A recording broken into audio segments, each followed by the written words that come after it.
Peraturan penetapan tarikh awal Ramadan bagi menyempurnakan titah perintah ke bawah Duli Yang Maha Mulia Seri Paduka Baginda Yang di-Pertuan Agong. Setelah diperkenankan oleh Duli-Duli Yang Maha Mulia Raja-Raja, penyimpan mohor besar Raja-Raja mengisytiharkan bahawa tarikh bagi melihat anak bulan Ramadan ialah pada petang Selasa 17 Februari 2026 Masihi bersamaan 29 Syaban 1447 Hijrah. Jawatan kuasa yang berkenaan telah diperkenankan melihat anak bulan Ramadan pada petang hari tersebut di tempat yang berikut. Puasa tetap puasa dari dulu sama rasa.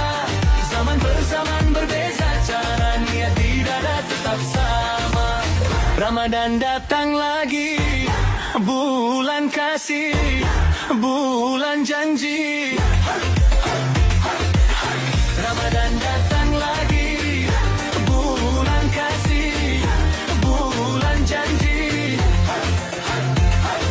Puasa tetap puasa, lapar haus simpan saja, mulut jaga, mata jaga, hati cari redanya. Puasa tetap puasa dari dulu sama rasa.